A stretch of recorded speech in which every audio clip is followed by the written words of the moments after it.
Hello views, welcome to TJMS Tamil channel. ரொம்பவே சுவாரஸ்யமாக போயிட்டுருக்க மகாநதி சீரியலுக்கான அப்கமிங் எபிசோடில் குழந்தைய பார்க்க வந்திருக்காங்க இல்லையா நம்ம காவேரி. ஸோ மிஸ் கிட்ட வந்து சொல்கிறாங்க, மிஸ் இன்றைக்கி உங்கள் கூட நான் ஸ்கூலுக்கே வந்திருக்கலாம் தெரியுமா, நான் உங்களை எவ்வளோ தெரியுமா மிஸ் பண்ணேன் அப்படின்னு சொல்லிட்டு நம்ம குட்டி காவேரி ஒரு பக்கம் சொல்ல, இன்னொரு பக்கம் நம்ம காவேரியும் வந்து குழந்தைய பார்த்து நானும் உன்னை எந்த அளவுக்கு தெரியுமா மிஸ் பண்ணேன் அப்படின்னு சொல்லிட்டு தன்னோட ஃபீலிங்ஸை ரெண்டு பேருமே மாறி மாறி ஷேர் பண்ணிக்கிறாங்க. நாளைக்கு நடக்க போகிற மதர்ஸ் டே ஃபங்க்ஷனில் எல்லாருமே பார்ட்டிசிபேட் பண்ணுவாங்க என்னை தவிர்த்து, அதனால் நான் எப்படி மிஸ் வர்றது, எனக்கு ரொம்ப கஷ்டமாக இருக்கும் அப்படின்னு சொல்லிட்டு குழந்தையும் சொல்ல, நீ கஷ்டப்படாத அளவுக்கு நான் உன்னை பார்த்துக்கிறேன்டா அப்படின்னு சொல்லிட்டு குழந்தைய சமாதானப்படுத்தி நாளைக்கு கண்டிப்பாக நீ ஸ்கூலுக்கு வரணும் ஓகேவா அப்படின்னு சொல்லிட்டு குழந்தைகிட்ட சொல்லிட்டு அங்கேருந்து கிளம்புறாங்க நம்ம காவேரி.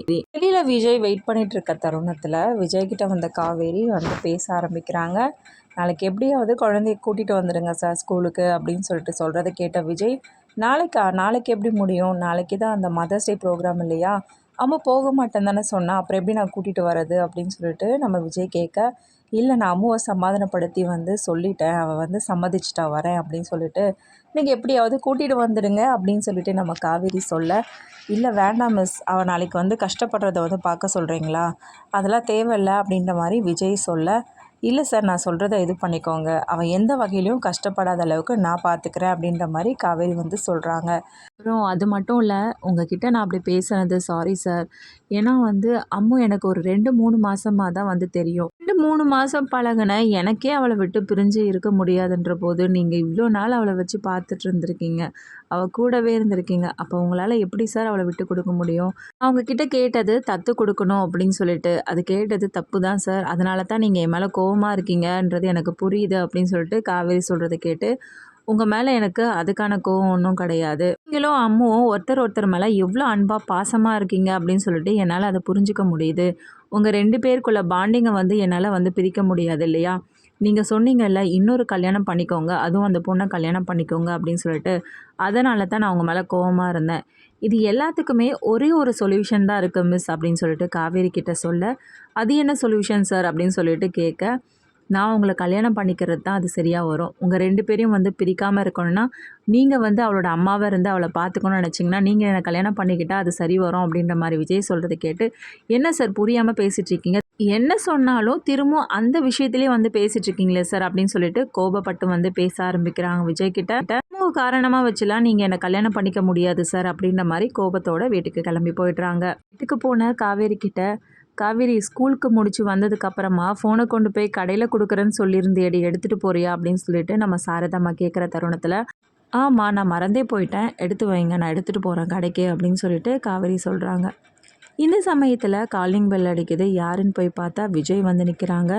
என்ன இவர் இவ்வளோ வந்து திட்டியும் இங்கே வந்து நிற்கிறாரு, ஒருவேளை சாரி கேட்குறதுக்காக வந்திருப்பாரோ அப்படின்னு காவேரியும் நினைக்க, என்ன மேடம் இங்கே நிற்க வச்சு பேசிகிட்டு இருக்கீங்க அப்படின்னு சொல்லிட்டு காவேரி கிட்ட கேட்க, யாருமா அது அப்படின்னு சொல்லிட்டு, நான் தான் அப்படின்னு சொல்லிட்டு விஜயும் குரல் கொடுக்க உள்ளே போகிறாங்க. உள்ளே போனதுக்கப்புறமா 2 பேரும் வந்து நல்லா ஜாலியாக வந்து பேசிகிட்டு இருக்காங்க. இதை பார்த்து ரொம்பவே வந்து எரிச்சல் அடைகிறாங்க நம்ம காவேரி. இவங்க 2 பேரும் இப்படி பேசிகிட்டு இருக்காங்க இல்லையா, காவேரி பார்த்தீங்கன்னா சரிம்மா அந்த ஃபோன் எடு நான் போய் ரிப்பேருக்கு கொடுத்துட்டு வரேன் அப்படின்னு சொல்கிறாங்க. உடனே விஜயும் பார்த்தீங்கன்னா, அந்த ஃபோன் எதுக்காக இனிமேல் ரிப்பேருக்கு கொடுக்கணும், அதை எப்படியும் வந்து கடையில் கொடுத்தாலும் சரி பண்ண முடியாதுன்னு தான் சொல்லுவான், அதனால தான் உங்களுக்கு நான் புது ஃபோன் வாங்கிட்டு வந்து கொடுத்துருக்கேன் அப்படின்னு சொல்லிட்டு புது ஃபோனை எடுத்துகிட்டு வந்து நம்ம சாரதா கையில் கொடுக்குறாங்க. அம்மாவுக்கு எதுக்கு புது ஃபோன், அதெல்லாம் ஒன்றும் தேவையில்லை, வேணும்னா நான் வாங்கி கொடுத்துக்கிறேன், நீங்கள் எதுக்காக எங்கள் அம்மாவுக்கு வாங்கி கொடுக்கணும் அப்படின்னு காவேரி கேட்க, என்னம்மா நீங்கள் என்ன சொல்லியிருக்கீங்க, என் குழந்தைய இந்த வீட்டில் ஒருத்தையாக நினச்சிட்ருக்கீங்கல்ல, அதே மாதிரி தானே நானும் உங்களை வீட்டில் ஒருத்தவங்களாம் வந்து நினச்சிட்ருக்கேன், அப்போ நான் வாங்கிட்டு வந்து கொடுக்கக்கூடாதா உங்களுக்கு அப்படின்ற மாதிரி விஜய் கேட்க, இல்லை நீங்கள் வாங்கிட்டு வந்து தர தேவையில்ல அப்படின்ற மாதிரி காவேரியும் சொல்ல,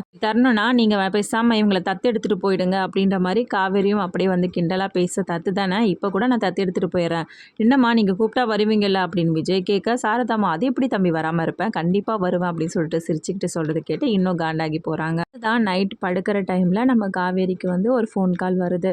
ஆமாம் மிஸ், நீங்கள் வந்து நம்ம குட்டி காவேரியோட நேமை வந்து ஆட் பண்ணிக்கோங்க, நாளைக்கு வந்து ப்ரோக்ராமில் வந்து பார்ட்டிசிபேட் பண்ணுறா அப்படின்ற மாதிரி. இதை கேட்ட நம்ம சாரதாம்மா, அது எப்படி முடியும், நாளைக்கு வந்து மதர்ஸ் டே ஃபங்க்ஷன் சொன்னேன், அந்த குழந்தையால் எப்படி கலந்துக்க முடியும், அதெல்லாம் முடியுமா நான் பார்த்துக்கிறேன் அப்படின்ற மாதிரி காவேரி சொல்ல, குழந்தையோட மனசு கஷ்டப்பட போகுதுடி புரிஞ்சுக்கோடி அப்படின்ற மாதிரி நம்ம சாரதாம்மா சொல்கிறத கேட்ட காவேரி, குழந்தையோட மனசு வருத்தப்படாத அளவுக்கு நான் பார்த்துக்கிறேம்மா, ஏன்னா குழந்தையோட அம்மாவா நான் தான் நாளைக்கு ஆக்ட் பண்ண போகிறேன் அப்படின்ற மாதிரி சொல்கிறது கேட்டு ரொம்பவே வந்து பூரிச்சு போகிறாங்க.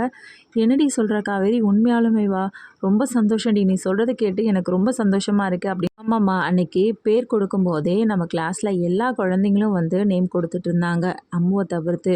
அப்போவே அவளை பார்த்து எனக்கு ரொம்ப கஷ்டமாக இருந்துச்சுமா, அதனால தான் இந்த முடிவு எடுத்தேன் அப்படின்னு சொல்லிட்டு காவேரி சொல்கிறது கேட்டு இன்னும் சந்தோஷப்பட்டு பேச ஆரம்பிக்கிறாங்க. நல்ல முடிவாக எடுத்திருக்க காவேரி அப்படின்னு. அடுத்து தான் இந்த விஷயத்த உடனே வந்து அவங்க பொண்ணுங்கக்கிட்ட சொல்லி ஆகணும் இல்லையா.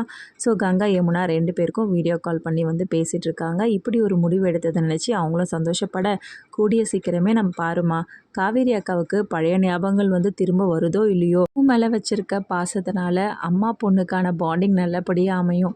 இது மூலியமாவாச்சு விஜய் மாமாவை வந்து கல்யாணம் பண்ணிக்க சம்மதிப்பா பாரு, நம்ம நினச்சதும் நடக்குமா அப்படின்ற மாதிரி வந்து சொல்கிறது கேட்டு ரொம்பவே சந்தோஷப்படுறாங்க நம்ம சாரதம்மா. காவேரி இருக்கும்போது இந்த விஷயத்தை பற்றி பேச முடியாது அப்படின்றதுனால வெளியில் வந்து பேசிகிட்டு இருக்காங்க இல்லையா. திடீர்னு காவேரியோட குரல் கேட்க, சரிடி காவேரி கூப்பிட்றா, நான் வைக்கிறேன் அப்புறமா பேசுகிறேன் அப்படின்னு சொல்லிட்டு என்ன பண்ணுறாங்க, ஃபோனை நோண்டிட்டு இருக்காங்க. ஓ, புது ஃபோனை வந்து பார்த்துட்ருக்கீங்களா அப்படின்ற மாதிரி காவேரியும் கேட்க, நான் என்னடி இதில் பார்க்க போகிறேன், எனக்கு என்ன தெரியும், அப்புறம் வேறு யார்கிட்ட இந்த நேரத்தில் பேசிகிட்டு இருந்தேன் அப்படின்ற மாதிரி காவேரியும் கேட்க, வேறு யார்கிட்டடி நான் பேச போகிறேன், நம்ம கங்கா யமுனா கிட்ட தான் விஷயத்த சொல்லிட்டு இருந்தேன். நாளைக்கு நீயும் அம்மாவும் வந்து கலந்துக்க போகிறீங்கல்ல ப்ரோக்ராமில், அது தாண்டி சொல்லிட்டு இருந்தேன். 2 பேருமே ரொம்ப சந்தோஷப்பட்டாளுங்க தெரியுமா, அதை எதுக்காகம்மா அக்கா கிட்ட சொல்லிட்டு இருந்தேன் அப்படின்ற மாதிரி நம்ம காவேரி கேட்க, இல்லடி அம்மும் முன்னாடியே பார்த்துருக்காளுங்க, குழந்தை வந்து அம்மா இல்லாமல் இருக்கு இல்லையா, ஸோ இந்த விஷயத்த சொன்னால் அவளுங்களும் சந்தோஷப்படுவாங்கன்னு சொல்லிட்டு சொன்னேன், அவளுங்களுக்கும் ரொம்ப சந்தோஷண்டி அப்படின்னு சொல்லிட்டு நம்ம சாரதம்மா சொல்லிட்டு இருக்காங்க. நான் ஒன்றே ஒன்று கேட்குறேன், அதை நிறைவேற்றுவியா அப்படின்னு சொல்லிட்டு கேட்க, என்னம்மா என்ன பண்ணணும், நாளைக்கு நடந்துக்க போகிற ப்ரோக்ராமில் நானும் வரவாடி, அது எப்படிம்மா முடியும், இல்லடி நீயும் குழந்தையும் வந்து கலந்துக்கும் போது அட்லீஸ்ட் என்னை பாட்டின்னு சொல்லிட்டு வந்து இது பண்ணுடி ப்ளீஸ்டி அப்படின்னு சொல்லிட்டு ரொம்ப கெஞ்ச ஆரம்பிக்கிறாங்க. சரி ஓகேம்மா, சரி நான் பேசுகிறேன் அப்படின்ற மாதிரி சொல்கிறாங்க. ரொம்ப தேங்க்ஸ்டி, ஆமாம் இப்போ மட்டும் தேங்க்ஸ் சொல்லு, இதுக்கு முன்னாடி அந்த விஜய் வந்து தத்து எடுக்கிறேன் தத்து கொடுக்குறேன் அப்படின்னும் போது நல்லா பல்ல இழிச்சிக்கிட்டு ஓகே சொன்னேன், அது சும்மா சொன்னேன்டி, அதுக்காக எல்லாமே இதுவாகிடுமா அப்படின்ற மாதிரி ரொம்ப ஃபன்னாக வந்து பேசிகிட்டு இருக்காங்க. இன்னொன்று, இந்த விஷயத்தை பற்றி விஜய்க்கும் தெரியாது குழந்தைக்கும் தெரியாது, நீ உளறி வைக்காத, நாளைக்கு சர்ப்ரைஸாக இருக்கட்டும் அப்படின்னு சொல்லிட்டு தான் நான் அப்படியே விட்டுட்டேன் அப்படின்ற மாதிரி காவேரி சொல்கிறாங்க. அதுவும் சரி தாண்டி அப்படின்னு சொல்லிட்டு சாரதாம்மா சொல்ல, ஒரு பக்கம் என்ன பண்ணுறாங்க, சாரதாமாவும் ஸ்கூலுக்கு போயிடுறாங்க. இன்னொரு பக்கம் குழந்தைய ரெடி பண்ணி ரொம்பவே டல்லாக கூட்டிகிட்டு வந்துருக்காரு நம்ம விஜய். ஏன்னா குழந்தையோட மனசு ஏதாவது கஷ்டப்பட்டுடுமோ, அங்கே எல்லா குழந்தைங்களுக்கும் அம்மா வருவாங்க நம்ம குழந்தைய தவிர்த்து. அந்த சமயத்தில் ஏதாவது மனசு உடஞ்சி போயிட்டு அழ ஆரம்பிச்சிடுவாளோ அப்படின்ற கவலை நிறையவே இருக்குது விஜய்க்கு. ஆனால் அங்கே போனதுக்கப்புறமா நம்ம அம்முக்காக காத்துட்ருக்க காவேரி என்ன பண்ணுறாங்க, சர்ப்ரைஸாக வந்து சொல்கிறதுக்கு முன்னாடி நடித்ததுக்கப்புறமா பார்த்துக்கிட்டோம் அப்படின்னு சொல்லிட்டு எல்லா குழந்தைங்களும் வந்து கலந்துக்கிறாங்க தன்னோட அம்மாவோட. அந்த சமயத்தில் ரொம்ப எதிர்பார்ப்போடு இருக்க நம்ம விஜய் திடீர்னு காவேரியும் அம்மும் பறந்த பார்த்து ஸ்டேஜில் ரொம்பவே வியந்து போய் பார்க்க ஆரம்பிக்கிறாரு. அப்படியே வந்து கண் கலங்கி போகிறாரு. ரொம்பவே எமோஷ்னலான ஒரு தருணமாக அமைஞ்சிருக்கு நம்ம விஜய்க்கு. இப்படி ஒரு நாளுக்காக தானே இவ்வளோ நாளாக நான் ஏங்கிட்டு இருந்த காவேரி, இப்படி ஒரு காட்சியை பார்க்குறதுக்கு நான் ரொம்ப கொடுத்து வச்சுருக்கணும், இது கூடிய சீக்கிரமே உண்மையாகணும் அப்படின்ற மாதிரி வந்து சாரதாம்மா கிட்ட வந்து பேசிகிட்டு இருக்காங்க. இதை நினச்சி சாரதாம்மாவும் ரொம்பவே நெகிழ்ச்சி அடைஞ்சு போகிறாங்க. 2 பேரும் கலந்துக்கிட்டு முதல் பரிசையும் வந்து வெல்றாங்க. இப்படி அம்மா பொண்ணுக்கான பாண்டிங் வந்து இனிமேலும் வந்து தொடருமா இல்லையா, இது எல்லாமே தெரிஞ்சுக்கலாங்க. அதுக்கு மறக்காம நம்மளோட சேனலை வந்து சப்ஸ்கிரைப் பண்ணிக்கோங்க. கூடவே இருக்க அந்த பெல் ஐக்கனும் கிளிக் பண்ணிவிடுங்க. அப்போ தான் நான் போகிற அடுத்தடுத்த வீடியோஸ் உங்களுக்கு நோட்டிஃபிகேஷனில் வரும். ஓகே வியூஸ், தேங்க்ஸ் ஃபார் வாட்சிங் திஸ் வீடியோ.